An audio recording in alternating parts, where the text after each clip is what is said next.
മറ്റോന് വണ്ടി അവിടെ കൊണ്ട് നിർത്തിയിരുന്നു. അതിപ്പോ തന്നെ പറഞ്ഞില്ലെങ്കിൽ പിന്നെ അത് ശീലാവൂട്ടാ. എടാ ഷെഫീക്ക, എന്താക്കാ പിന്നെ ഇജ്ജ് ഇവിടെ വണ്ടി കൊടുന്ന് നിർത്തുന്നുണ്ട്, മറ്റുള്ളവര് കണ്ട് ഓരും ഇവിടെ കൊടുന്ന് നിർത്തും. അത് നമ്മക്ക് ശരിയാവില്ല. പിന്നെ അതൊക്കെ ഒരു ബുദ്ധിമുട്ടായി മാറും കേട്ടാ. ഒന്നും ഉണ്ടായിട്ടല്ല, ഇജ്ജ് വേറെ എവിടെയും നിർത്തിക്കൊണ്ടി. ആ നടന്നു പോവാനും കൂടി ശരിക്കും പറ്റാത്തൊരു ഇടായാണ്. ഞാൻ ഈ സാധനം ഒന്ന് കൊടുത്തിട്ട് ഞാൻ ഇപ്പൊ എടുത്തിട്ട് പോയിക്കോളാം. വേറെ എവിടെയും കൊണ്ടിട്ടാളാ.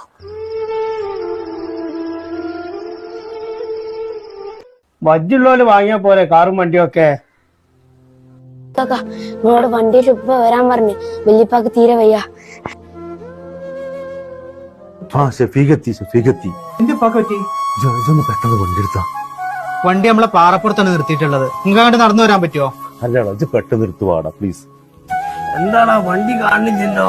ആ പാറപ്പുറത്തല്ലേ വണ്ടി കൊണ്ടിട്ടിട്ടുണ്ട്, അവിടെ നിന്ന് ഇങ്ങോട്ട് എത്തണ്ടേ? ആ വണ്ടി എത്തി.